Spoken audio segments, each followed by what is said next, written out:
हमारी और आपकी एकता इस देश में परिवर्तन की नई इबादत लिख सकता है। इसीलिए जो हमारे मन की बात है, वो मन की बात आपके जो मन में है वो बिल्कुल एक सा है। क्योंकि हमारा यह मानना है कि हम देश के किसी भी इलाके में रह रहे हों, चाहे उत्तर में रह रहे हों या दक्षिण में, पूरब में रह रहे हों या पश्चिम में, हमारा पूरा देश आज विभिन्न तरह की समस्याओं से घिरा हुआ है।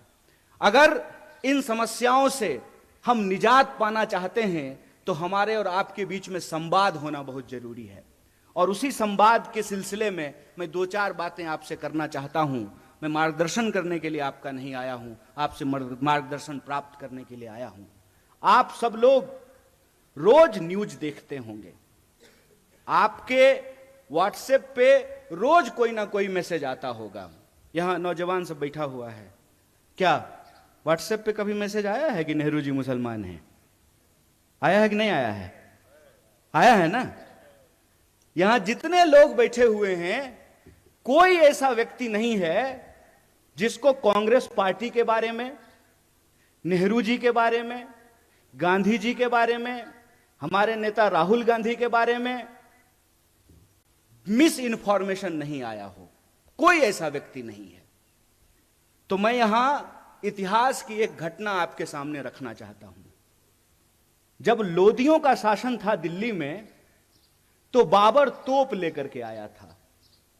तकनीक नई थी और उस नई तकनीक के बदौलत बाबर ने लोदियों को हरा दिया और मुगल राज की स्थापना हो गई।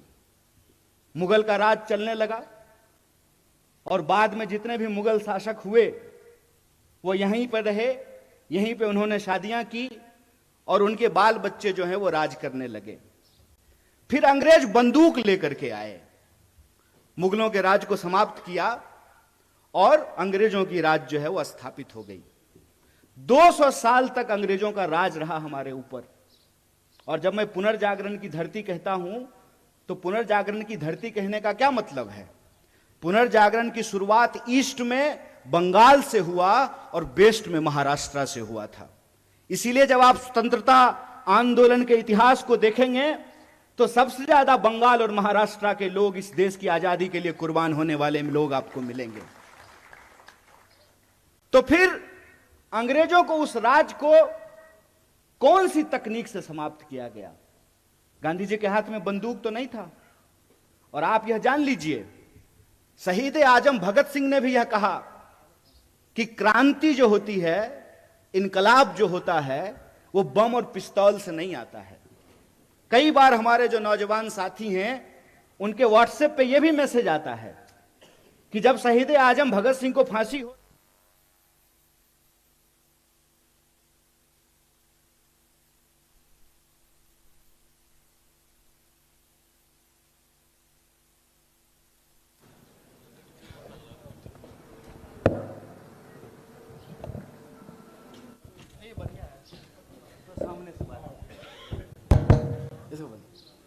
ये अच्छा हो गया। कई बार आप लोगों के सामने ये मैसेज आया होगा कि शहीद आजम भगत सिंह को फांसी हो रही थी और गांधी जी ने कुछ नहीं किया। ये तमाम जो चीज है इसको हमको समझना पड़ेगा। जबकि शहीद आजम भगत सिंह कह रहे हैं कि बम और पिस्तौल इनकलाब नहीं लाता है। बम का दर्शन भगवती चरण बोहरा ने लिखा था, शहीद आजम भगत सिंह ने नहीं लिखा था। तो वो कौन सी ऐसी ताकत थी जो अंग्रेजों के 200 साल के राज को समाप्त किया? उस ताकत का नाम क्या था? उस ताकत का नाम था सत्य। इस बात को याद रखिएगा।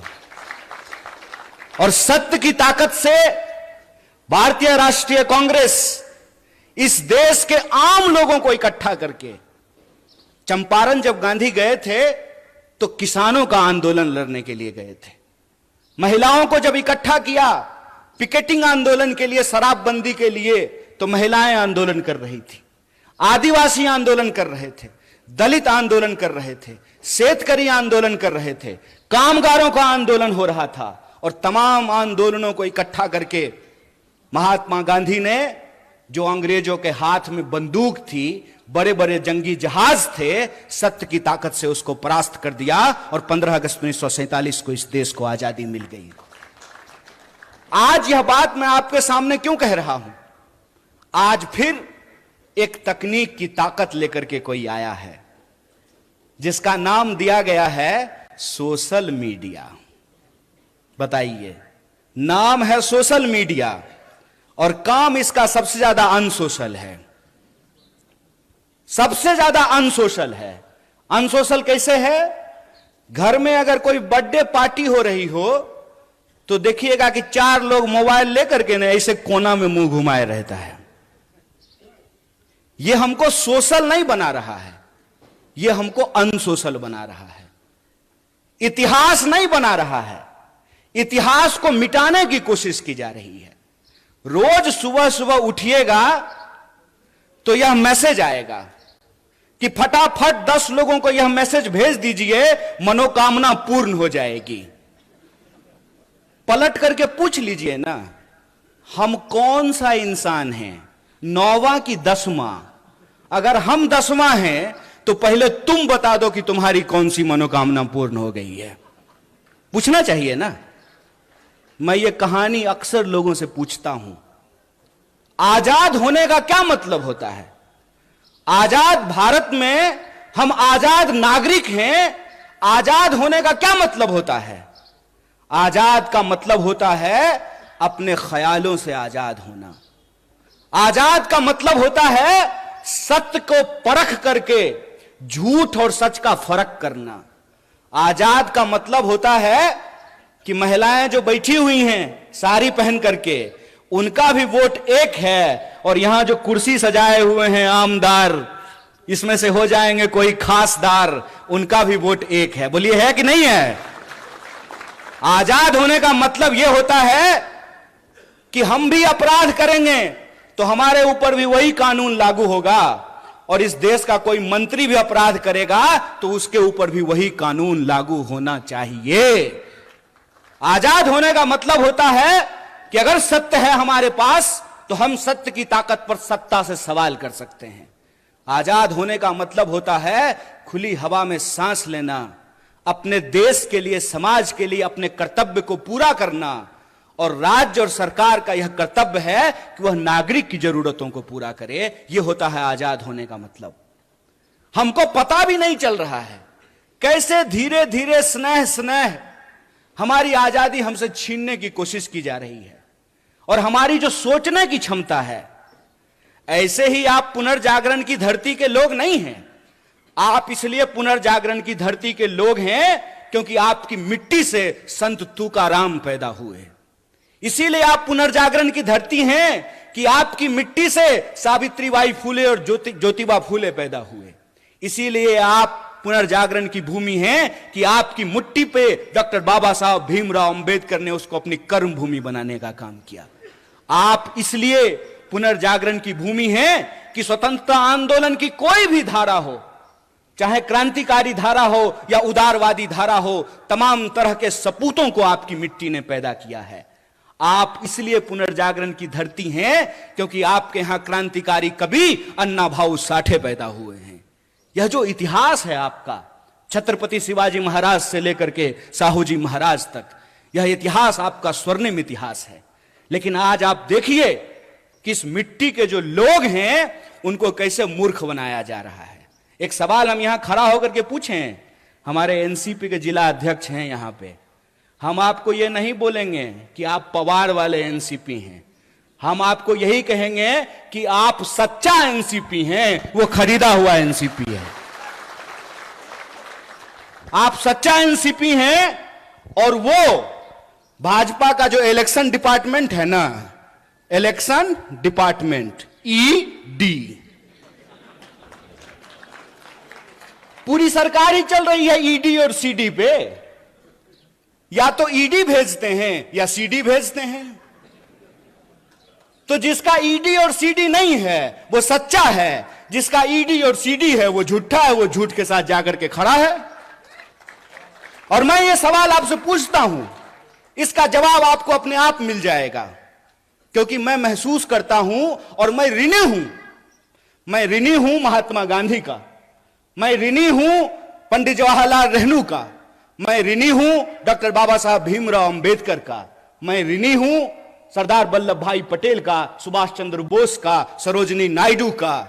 मैं ऋणी हूं उनका कि वो अंग्रेजों से लड़ करके हमको आजादी दिलाए।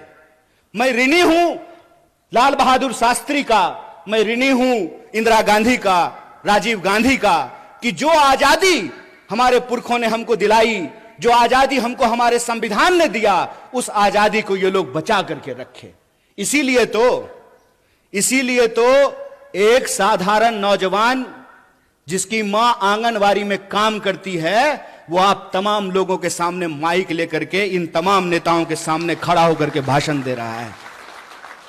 यह संविधान की ताकत है, यह उस आजादी के आंदोलन का इतिहास है कि आज हम आजाद देश में सांस ले पा रहे हैं। लेकिन कैसे यह आजादी हमसे छीनी जा रही है, इस बात को हमको समझना पड़ेगा।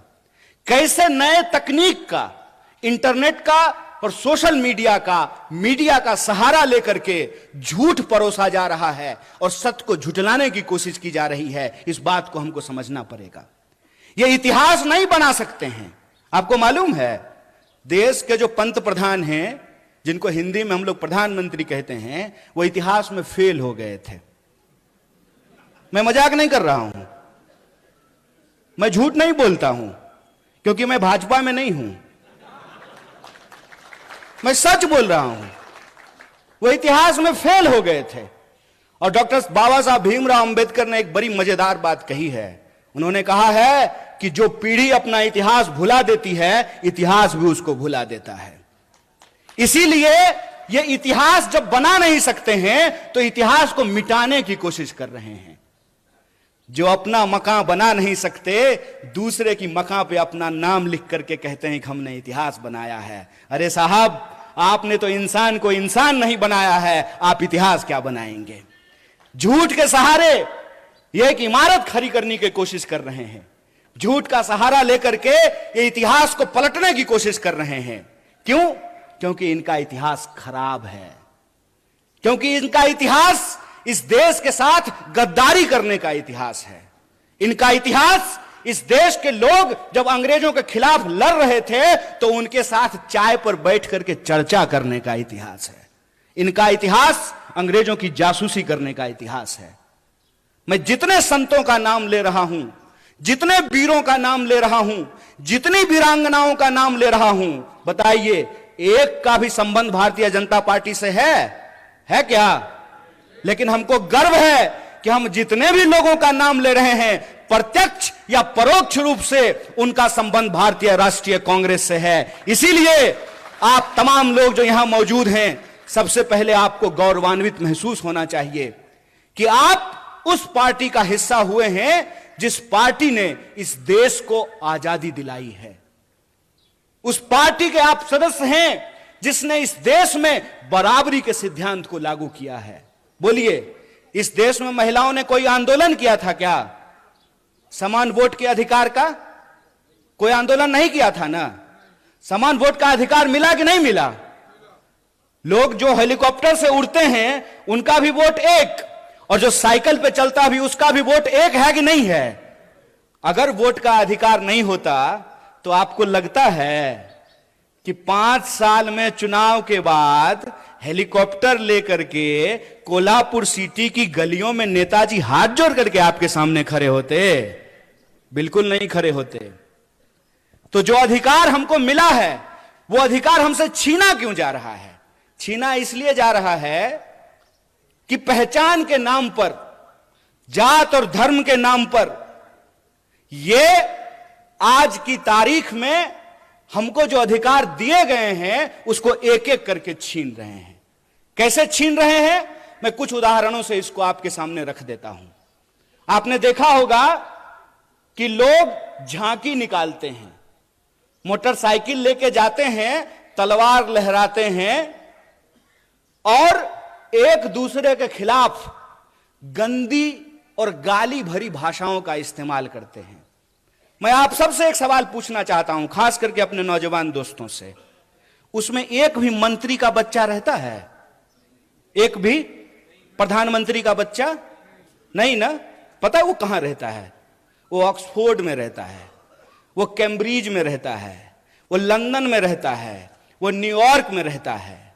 लेकिन हमारे जो कामगार के बच्चे हैं, जो शेतकरियों के बच्चे हैं, जो साधारण नौकरी करने वालों के बच्चे हैं, उनके हाथ में तलवार थमा करके ये उनको दंगाई बना रहा है और अपनी राजनीति की रोटी सेक रहा है। अरे इतना खतरा हो गया है धर्म पर, तो तुम अपने बच्चे को भेजने के लिए पढ़ने के लिए बाहर क्यों भेज रहे हो? उसको बोलो आकर के हमारे साथ धर्म बचाए, आए हमारे साथ रैली निकाले, झांकी निकाले। चलाकी कर रहे हो हैं? मोबाइल हमारा, रिचार्ज हमारा, टीवी हमारा, रिचार्ज हमारा, कहानी अपना कर रहे हो। इस बेईमानी को आप समझिए। धर्म अगर बचाना जरूरी है तो खाली हम क्यों बचाएंगे? स्मृति ईरानी की बेटी गोवा में रेस्टोरेंट खोलेगी नहीं, और हम लोग मोटरसाइकिल लेकर के अपना तेल भरवा करके जय श्री राम। अरे राम जी जिंदाबाद हैं, जय जय है श्री राम का। कल भी था, आज भी है, आगे भी रहेगा। ये नया फैशन कैसे शुरू हुआ है? ये खेला क्या है? इस खेला को हमको समझना पड़ेगा। ये नया फैशन इसलिए शुरू हुआ है कि हमारे इतिहास से ही, हमारे इतिहास को हमारी स्मृति से मिटाने की कोशिश की जा रही है। यह आजादी हमको कैसे मिली, इस देश का निर्माण कैसे हुआ, संविधान कैसे बना, हम और आप प्रजा से नागरिक कैसे बने? हम नागरिक हैं आज हमको यह बात समझनी पड़ेगी कि रानी के पेट से राजा नहीं पैदा होता है। यह है नागरिकता, यह है जमहूरियत, यह है लोकतंत्र, कि रानी के पेट से राजा नहीं पैदा होगा। राहुल गांधी जी को भी अमेठी में जाकर के चुनाव लड़ना पड़ेगा। बोलिए, लड़ना पड़ेगा ना? ये लोकतंत्र है। एक बात बताइए, इंदिरा जी चुनाव नहीं लड़ी थी? लड़ी थी ना। राजीव जी चुनाव नहीं लड़े थे? लड़े थे ना। राहुल जी चुनाव लड़ रहे हैं ना। राहुल जी चुनाव जीत करके पार्लियामेंट में है ना। और प्रियंका जी चुनाव नहीं लड़ी हैं तो पार्लियामेंट में है क्या? तो यह परिवारवाद की नई कहानी हमको सुना रही है। तो आप सब अपने मन में विचार कीजिए। आजाद होने का मतलब है आजाद ख्याल से प्रश्न करना। मैं मंच पे खड़ा हूं तो मैं जो भी बोलूंगा उसको आप यूं ही सच मत मान लीजिए। आप अपने मन में विचार कीजिए कि अगर भाजपा कहती है कि राहुल गांधी जी का सांसद बनना परिवारवाद है, तो अमित शाह का जो बेटा है, देखें उसका मुंह देखें अजय शाह का है? उसका बीसीसीआई का सेक्रेटरी बनना परिवारवाद है कि नहीं है? और ज्योतिरादित्य सिंधिया जब यूपीए में मंत्री थे, उनके पिताजी भी मंत्री थे, माधवराव सिंधिया। तो जब तक वो कांग्रेस में थे तब तक परिवारवाद था, और जो ही मोदी जी के बगल में जाकर के बैठ गए हैं तो ताली बजा रहे हैं। आहा, उनकी सूरत देख रहे हैं। इतना मूर्ख हैं हम लोग, इतना मूर्ख बनाएंगे ये हमको कि हमारी पार्टी में परिवारवाद है। जो ही आप आरएसएस में शामिल हो जाइएगा तो वो संघ परिवारवाद हो जाता है। अगर परिवारवाद गलत है चचा, तो संघ परिवारवाद भी गलत है। ऐसा नहीं होगा कि हमारे लिए परिवारवाद गलत है और आपके लिए परिवारवाद सही हो जाएगा। मैं ये एग्जाम्पल हमेशा लोगों को देता हूं कि सोनिया जी का कांग्रेस में होना और राजीव जी का कांग्रेस में होना परिवारवाद है, तो मेनका गांधी जी का और वरुण गांधी जी का भाजपा में होना परिवारवाद कैसे नहीं है? बताइए, बोलिए। बेवकूफ बना रहे हो। तुम्हारा खेल हम समझते हैं, और इसका खेल जानते हैं हम क्यों समझते हैं? क्योंकि हमारे जैसे लोग राजनीति को कभी अपना कैरियर नहीं समझते हैं। हमने, और ये मैं पब्लिकली बोल रहा हूं आपके सामने, ये जो आप तमाम लोग यहां बैठे हुए हैं ना, हमने आपका नमक खाया है। आप जो टैक्स देते हैं, उस टैक्स के पैसे से हमने दिन रात पढ़ाई करके पीएचडी की है। हमारा बाप अमित शाह थोड़ी था कि हम बीसीसीआई के सेक्रेटरी बन जाएंगे, हैं? तो जब हमने आपका नमक खाया है तो हम जानते हैं इस देश की हकीकत क्या है। इस देश की हकीकत यह है कि महात्मा गांधी विदेश में पढ़ाई किए, बैरिस्ट्री की पढ़ाई किए थे। बैरिस्ट्री की पढ़ाई करके वो भारत आए और मोहनदास करमचंद गए बिहार, और बिहार में किसान के आंदोलन में शामिल हुए चंपारण में, और बिहार के किसानों ने करमचंद को महात्मा गांधी बना करके भेज दिया। और वो गांधी सूट खोल दिए देश के लिए। वो भी गुजरात से थे। एक गुजरात के गांधी सूट खोल दिए देश के लिए, एक गुजरात के मोदी 10 लाख का सूट पहन लिए दोस्त के लिए। यही हकीकत है ना। और कहते हैं कि एक गरीब प्रधानमंत्री बन गया है तो आपको अच्छा नहीं लग रहा है। नहीं नहीं, बहुत अच्छा लग रहा है। बस हम ये चाहते हैं कि जैसे आप गरीब हैं ना, वैसा ही गरीब इस देश का हर कोई बन जाए। हर कोई वैसा ही गरीब बन जाए कि चढ़ने के लिए उसके पास 8,500 करोड़ का हवाई जहाज हो, 15 करोड़ का कार हो, 10 लाख का सूट हो, 5 लाख का चश्मा हो, 2.5 लाख का कलम हो। हम चाहते हैं कि ऐसी गरीबी पूरे देश को मिल जाए। चोरी, इसको चोरी कहते हैं, इसको बेईमानी भी कहते हैं, इसको कहते हैं आंख में झूठ झोंकना। और ये हमारे आंख में झूठ झोंक रहे हैं। हमको यह बात समझनी पड़ेगी कि आज हमारे मुल्क में हमारी सबसे बड़ी समस्या क्या है, हम किन समस्याओं से जूझ रहे हैं और किस तरीके से हमारा ध्यान भटकाया जाता है। आजकल तो तांगा नहीं चलता है, अब तो तांगा चलना बंद हो गया है। लेकिन पुराना हिंदी सिनेमा देखिएगा ना, तो उसमें अभी भी तांगा है। शोले फिल्म जाके देख लीजिएगा, बसंती का एक तांगा है, धन्नो। तो धन्नो के आंख पे एक चश्मा होता है ताकि धन्नो इधर उधर ना देखे, धन्नो सीधा चले, चाबुक खाए और दौड़े। ये हमारे साथ वही व्यवहार कर रहे हैं। हमसे टैक्स लेते हैं, टैक्स के पैसे से अपने दोस्त का कर्जा माफ करते हैं। हम खून पसीने की कमाई राष्ट्रीय बैंकों में जमा करते हैं। किसान अगर ट्रैक्टर का लोन ना चुकता करे तो किसान के ऊपर ट्रैक्टर चढ़ा देते हैं। लेकिन 12 लाख करोड़, कितना था बंटी भाई, 12 लाख करोड़ अपने दोस्तों का कर्जा माफ कर देते हैं। कहते हैं कि इस देश में शिक्षा देने के लिए पैसा नहीं है, लगातार एजुकेशन के बजट को कम किया जाता है। लेकिन आपको मालूम है, नेताजी सब रहने के लिए, और अभी बंटी भाई और पीएन पाटिल भाई आपस में बात कर रहे थे कि जो बढ़िया हिंदी बोलेगा वो दिल्ली जाएगा। जो भी जाए, जिसको भी आप भेजिए, लेकिन जब आप दिल्ली जाइएगा ना तो 20,000 करोड़ का महल बना है आप लोगों के लिए। कितना? 20,000 करोड़।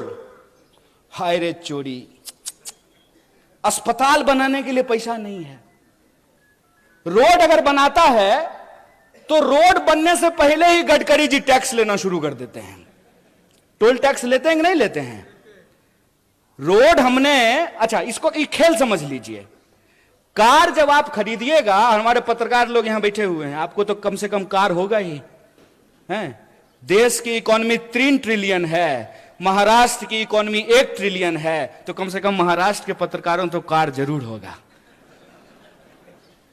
तो कार जब आप खरीदते हैं तो रोड टैक्स लेता है कि नहीं लेता है? तो एक बार जब कार खरीदेंगे तब रोड टैक्स लेगा, और फिर जितनी बार कार लेकर के रोड पे जाएंगे तो टोल टैक्स लेगा। बोलिए सही है कि गलत है? बोलिए, डरिए मत। कैमरा उधर घुमा दीजिए। बोलिए सही है कि गलत है? गलत है ना? ये कैसा विकास है कि हमारा जो है ना शरीर से सिरिंज लगा करके खून खींचते रहता है रोज।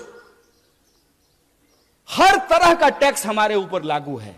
नौजवान दोस्त यहां बैठे हुए, आपकी जानकारी के लिए बता दूं, जो यूथ हॉस्टल है, वर्किंग विमेन हॉस्टल है, उस पर भी 12% का जीएसटी लगा दिया गया है।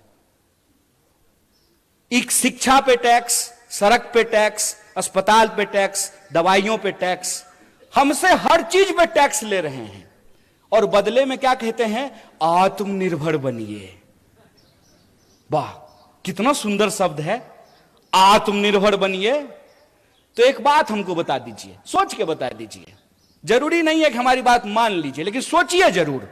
आजाद भारत के आजाद नागरिक हैं आप, आपका हक है कि आप सोचें, और उसमें भी आप महाराष्ट्र के हैं। आप आज सोचेंगे, भारत उसको कल सोचेगा। इसलिए आपको जरूर सोचना चाहिए कि अगर सरकारी रोड नहीं होना चाहिए, सरकारी अस्पताल नहीं होना चाहिए, सरकारी स्कूल नहीं होना चाहिए, सब आत्मनिर्भर होना चाहिए, तो सरकारी प्रधानमंत्री भी नहीं होना चाहिए। बोलिए क्या आमदार साहब, बोलिए कि आपको पेंशन मिलेगा? ये जो यहां कांस्टेबल खड़ा है, क्या जी पेंशन मिलता है? तो बोलिए ना इनको नहीं मिलता है। बोलिए, इसको देखिए और इसको समझिए। और मैं आप लोगों से एक बात कहना चाहता हूं, गुजरात से आया मेरा दोस्त, दोस्त को सलाम करो। आजकल अजीत दादा सलाम ठोक रहे हैं। नहीं, प्रधानमंत्री ने अपने भाषण में कहा कि 70,000 करोड़ का घोटाला किया है अजीत दादा ने, ऐसा प्रधानमंत्री ने कहा। इलेक्शन डिपार्टमेंट सक्रिय हो गया, ईडी। अब कोई घोटाला नहीं हुआ है, भाजपा के वॉशिंग मशीन में सब साफ हो गया है। अब दाग अच्छे हैं, क्योंकि दाग भाजपाई हैं। इस खेल को आप समझिए कि कुछ भी सरकारी नहीं होगा तो सरकारी संसद किस लिए होगा? 20,000 करोड़ का सरकारी प्रधानमंत्री किस लिए होगा? इस देश के नागरिकों को यह समझना पड़ेगा कि इस देश में कितनी बड़ी लूट चल रही है। अंबानी का एक दिन का जो इनकम है, एक दिन का बोल रहे हैं, एक दिन का, उसमें एक दिन के इनकम में 75 लाख, कितना? 75 लाख मनरेगा के मजदूरों को वेतन दिया जा सकता है। यह खेल हम नहीं समझेंगे। देश की आजादी को 75 साल हो गए हैं, 77वां स्वतंत्रता दिवस मनाया जा रहा है। ऐसा कैसे हो गया भाई कि 2-4 लोग बहुत अमीर हो गए और बाकी जो जनता थी वो जो है हर चीज के लिए तरसने लगी है? पहले क्या बोले थे? पहले बोले थे कि जब प्राइवेटाइजेशन होगा ना तो कंपटीशन होगा, इसीलिए कोऑपरेटिव को समाप्त कर दो। आप बहुत सौभाग्यशाली हैं पीएन पाटिल साहब कि आपका कोऑपरेटिव चल रहा है। क्यों? क्योंकि जया शाह का पप्पा कोऑपरेटिव मंत्री बना है। वो जिस चीज के मंत्री बनते हैं ना, उसका बस जय श्री राम होता है। वो आजकल गृह मंत्री हैं। गृह मंत्री का काम है देश की कानून व्यवस्था को सुरक्षित रखना। मणिपुर में कानून व्यवस्था सुरक्षित था, आप लोगों ने देखा कि नहीं देखा? पुलिस थानों पे हमले हुए, हथियार लूट लिए गए, गोली लूट लिया गया, महिलाओं को निर्वस्त्र करके घुमाया गया। क्यों? क्योंकि गृह मंत्री जी अपनी ड्यूटी पे लगे हुए थे। प्रधानमंत्री 22-22 घंटा काम करते हैं, तब जाकर के देश की यह हालत पहुंची है कि इस देश में 5.5 लाख इंजीनियर हर साल पैदा होते हैं और 1.5 लाख लोगों को भी नौकरी नहीं मिलती है। इसीलिए मैं जो बोलता हूं तथ्य और प्रमाण के साथ बोलता हूं। मैं आपके सामने बोल रहा हूं। प्रधानमंत्री जी ने कहा कि 2022 तक सबको पक्का मकान मिल जाएगा। मिल गया कि नहीं मिल गया? नहीं मिला तो मतलब प्रधानमंत्री झूठ बोल रहे हैं क्या? या तो आप लोग झूठ बोल रहे हैं या प्रधानमंत्री झूठ बोल रहे हैं। कौन झूठ बोल रहा है? प्रधानमंत्री झूठ बोल रहा है। तो हम बोल सकते हैं ना कि भारत का प्रधानमंत्री झूठा है। बोलिए, नंगा को नंगा कहेंगे कि नहीं कहेंगे? झूठा को झूठा कहेंगे कि नहीं कहेंगे? और हम कहेंगे जो झूठ बोलेगा उसको झूठा। और तुम्हारे इलेक्शन डिपार्टमेंट में कितना दम है वो हम देखे हैं। जब आ रहे थे ना कोल्हापुर सिटी से मसाल के पीछे पीछे, तो कोल्हापुर का जेल देखते हुए आए हैं। जगह है कितनी जेल में तेरे, देख लिया है, देखेंगे, देखे हुए हैं। बोलेंगे झूठ, झूठा हो तुमने झूठ बोला है इस देश की जनता से। तुमने झूठ बोला कि हम इस देश के एक एक इंसान के खाते में 15 लाख रुपया पहुंचाएंगे। तुमने झूठ बोला कि हर साल 2 करोड़ नौकरी पैदा की जाएगी। तुमने झूठ बोला कि किसानों की आमदनी दोगुनी की जाएगी। तुमने झूठ बोला कि 2022 तक सबको पक्का मकान मिल जाएगा। तुमने झूठ बोला कि महंगाई को कम करेंगे। तुमने झूठ बोला कि महिलाओं के ऊपर अत्याचार को कम करेंगे। तुम इस देश की जनता से झूठ बोल रहे हो और तुम्हारी ताकत है झूठ बोलना। तो याद रखना कि तुम अगर झूठ के रास्ते पर चल सकते हो, फिर से इस देश को गुलाम बनाने की साजिश रच सकते हो। जिन अंग्रेजों की चापलूसी करते थे, आज उन्हीं दोस्तों के साथ खड़ा होकर के अगर उस देश में तुम कंपनी राज लाना चाहते हो, तो तुमको बता देना चाहते हैं कि हम भी महात्मा गांधी के राह पे चलने वाले लोग हैं। तुम्हारे झूठ का मुकाबला सच से करेंगे और तुम्हारे झूठ को हराएंगे। यह लड़ाई 2 तरह के सोच के बीच की लड़ाई है। एक तरफ वो है जो दिन दहाड़े बिना किसी लाग लपेट के झूठ बोलते हैं। दूसरी तरफ हम तमाम लोगों को एकजुट होना पड़ेगा जो सच बोलते हैं। पहली लड़ाई है झूठ और सच की, दूसरी लड़ाई है डर और साहस की। बताइए, शहीद आजम भगत सिंह 23 साल की उम्र में हंसते हंसते फांसी के फंदे पे झूल गया। झूल गया कि नहीं झूल गया? बटुकेश्वर दत्त, सुखदेव, राजगुरु, चंद्रशेखर आजाद झूल गए कि नहीं झूल गए? और आप जान लीजिए, जितने क्रांतिकारी थे उनका केस अगर कोई लड़ता था तो उस वकील का नाम पंडित जवाहरलाल नेहरू था। इस बात को याद रखिएगा। ये झूठ बोलते हैं, ये झूठ बोलते हैं, हमारे इतिहास को तोड़ने और मरोड़ने की कोशिश करते हैं। तो जो क्रांतिकारियों की परंपरा है जो वीरता के साथ खड़ी होती है, तो एक तरफ अंग्रेजों से माफी मांगने वाले डरपोक लोग हैं, एक तरफ अंग्रेजों की चापलूसी करने वाले, जासूसी करने वाले डरपोक लोग हैं, दूसरी तरफ हम साहसी और बहादुरी लोगों को इकट्ठा होना पड़ेगा। तो दूसरी लड़ाई है साहस और डर का। और तीसरी लड़ाई है कि वो समाज को हमेशा बांटने का काम करते हैं। हमेशा कभी जात के नाम पे बांटेंगे, कभी धर्म के नाम पे बांटेंगे। जहां धर्म होगा वहां धर्म का झगड़ा लगाएंगे, जहां धर्म नहीं होगा वहां जात का झगड़ा लगाएंगे। आप मणिपुर का उदाहरण देख लीजिए, वहां आपस में लोगों को लड़ा रहे हैं कि नहीं लड़ा रहे हैं। आप हरियाणा का उदाहरण उठा करके देख लीजिए, वहां कैसे लोगों को लड़ाने की कोशिश की गई। आप उत्तर प्रदेश देख लीजिए, आप महाराष्ट्र देख लीजिए। तमाम राज्यों में ये राज्य के जो लोग हैं उनको आपस में बांटते हैं। क्यों? क्योंकि अंग्रेजों से इन्होंने एक चालाकी सीखी है, फूट डालो राज करो।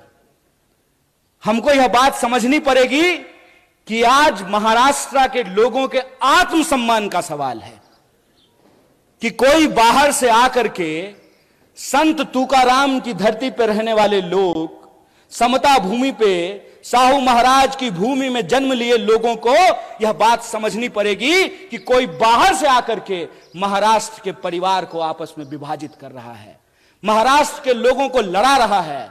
यह मामला शिवसेना, एनसीपी और कांग्रेस का नहीं है, यह मामला सच और झूठ का है और महाराष्ट्र के लोगों को सच के साथ खड़ा रहना पड़ेगा। अगर कोई गलत है तो वो गलत है, वो भाजपा में जाने से ठीक नहीं हो जाता है। ये पहले क्या करते हैं, ये पहले ईडी भेजते हैं, इलेक्शन डिपार्टमेंट पहले जाता है, नेता को डराता है। अगर नेता डर गया तो तुरंत उसको भाजपा का खेस पहना करके उसके सारे अपराध को माफ करके जैसे मान लीजिए पीएन पाटिल साहब और बंटी जी यहां बैठे हुए हैं, इनके घर पे भी कोई आया था मेहमान, इनको डराया था, तो जो ही ईडी जाती है तो ये चिल्लाना शुरू कर देते हैं, चोर है चोर है चोर है। डर करके जो ही अगर ये भाजपा में गए, साधु है साधु है साधु है, संत है महात्मा है। अरे कमाल बात है भाई, ये आपकी आंख के सामने हो रहा है। इसीलिए मैं आपको कह रहा हूं 3-4 राज्य बहुत महत्वपूर्ण है। एक तो आप सब लोग हैं ही महाराष्ट्र के, दूसरा जहां से मैं आता हूं बिहार, बंगाल और महाराष्ट्र जय शाह के पप्पा का धड़कन बढ़ा दिया है, ऊपर नीचे चल रहा है उनका ब्लड प्रेशर कि क्या होगा अगर यहां पे इनका झूठ का पर्दाफाश हुआ तो यह नकली चाणक्य का बैंड बजने वाला है। इसीलिए मैं आपको कह रहा हूं कि यह मामला महाविकास अघाड़ी का नहीं है, यह मामला महाराष्ट्र के आम लोगों के आत्मसम्मान का है कि आप किसी को चुन करके, किसी पार्टी का प्रतिनिधि बना करके आप भेजते हैं अपना प्रतिनिधित्व करने के लिए विधानसभा या विधान परिषद या संसद में। उधर से उसका इलेक्शन डिपार्टमेंट आता है, 3-4 बार छापा मारता है। नेताजी अगर डर गए तो भाजपा ही हो लिए, अगर नहीं डरे तो कांग्रेस में रहे। तो आपको यह तय करना पड़ेगा कि इसका मुकाबला किसको करना है, इसका मुकाबला दल को करना है कि इसका मुकाबला देश को करना है। इसका फैसला आपको लेना है। और हमको लगता है कि यह बड़ी साजिश है। यह बड़ी साजिश इसलिए है कि इस देश में विपक्ष को इसलिए खत्म कर देना चाहते हैं ताकि देश के नाम पे जो इनके दोस्त की लूट है उस पे कोई सवाल ना खड़ा कर सके। आप सब में से बहुत सारे लोग यहां जो बैठे हुए हैं, मुझे मालूम है कि आपको व्हाट्सएप पे मेरे लिए भी मैसेज आया होगा। जानते हैं हमको क्या बोलते हैं? टुकड़े टुकड़े गैंग। जब ये बोलते हैं तो खुद ये नहीं सोचते हैं कि ये अपने ही गृह मंत्री को निकम्मा बोल रहे हैं। बोलिए किसकी सरकार है देश में? भाजपा की। महाराष्ट्र में किसकी सरकार है? भाजपा की। क्या जी पुलिस वाले भैया सब ठीक है ना? है हिम्मत, है हिम्मत, करोगे कुछ? हमारा कुछ नहीं कर सकते हो क्योंकि हम तुम्हारे इलेक्शन डिपार्टमेंट से नहीं डरते हैं। मेरा कुछ नहीं कर सकते हो। इसीलिए खड़ा होकर के पब्लिकली पूरी की पूरी भाजपा के झूठों की जमात को चैलेंज करते हैं कि अगर हमने गलत किया है तो चौराहे पे खड़ा करके तुम मुझे गोली मार सकते हो, लेकिन अगर तुम गलत कर रहे हो तो इस बात को याद रखना कि तमाम धन दौलत और गोला बारूद के बावजूद इस देश में तुम सत्य की आवाज को नहीं झुका सकते हो। हम कसम खाते हैं, महाराष्ट्र का इस महान भूमि पे कसम खाते हैं कि कांग्रेस का एक एक कार्यकर्ता राजीव गांधी को याद करते हुए यह संकल्प लेता है कि इस देश में सद्भावना को हम बचा करके रखेंगे, तुम्हारी पूरी ताकत को परास्त करेंगे। इस बात को याद रखना है। हिम्मत, डरा लोगे? याद रखना, जिस इंसान के पास विचार की ताकत होती है, जिस दल के पास विचार का इतिहास होता है, उस दल को तुम झुका नहीं सकते हो। जानते हैं मोदी जी सुबह सुबह 15 अगस्त को उठ करके तैयार होकर के बढ़िया सूट वूट पहन करके बाल वाल सेट करा लिए थे। बुढ़ापे में भी जो है बाल का बहुत ध्यान रखते हैं। और वहां गए और जाते ही झूठ बोलना शुरू कर दिया। ये क्यों बार बार परिवारवाद बोल करके कांग्रेस पे हमला करते हैं? इसकी क्या वजह है? इसकी वजह यह है कि इनको मालूम है कि ये जिस व्यक्ति को अपना दुश्मन चुन लिए हैं ना, पहली बात तो ये वो व्यक्ति इनको अपना दुश्मन मानता ही नहीं है, क्योंकि ये आदमी ही उस लेवल के नहीं है। सच बात बता रहे हैं आपको। और दूसरा, इन्होंने सब कुछ कर लिया, खरीदने की कोशिश कर ली, डराने की कोशिश कर ली, सब कुछ करने के बाद ये इस नतीजे पर पहुंचे हैं। भाई ये इंदिरा गांधी का पोता है, मर जाएगा, झुकेगा नहीं। जिस परिवार ने इस देश की एकता और अखंडता के लिए दो दो प्रधानमंत्री की जान गंवाई हो, उसको टुकड़े टुकड़े गैंग बोलते हो। अरे जब बोलते हो ना तो शर्म से तुम्हारा जुबान कट जाना चाहिए अपने आप। अगर शर्म होती ना तो यह बोलने की हिम्मत नहीं करते। नेहरू के बारे में व्हाट्सएप मैसेज फैलाते हो कि नेहरू ने इस देश को बर्बाद कर दिया। अगर नेहरू नहीं होते ना, एक इंसान को एक इंसान के वोट का अधिकार नहीं मिला होता ना, तो आपको लगता है मोदी जिस गर्व से कहते हैं कि मेरी मां बर्तन मांजती थी, तो बर्तन मांजने वाली का बेटा देश का प्रधानमंत्री बन पाता? संभव था ये? अगर कांग्रेस 70 साल तक इस देश की जमहूरियत को बचा करके नहीं रखती, तो जयशाह का बाप तरीपार होने के बाद देश का गृह मंत्री बन पाता? खेला कर रहे हो। यह सच्चाई आज न कल इंसान के सामने आएगी, क्योंकि सच और झूठ में एक फर्क होता है।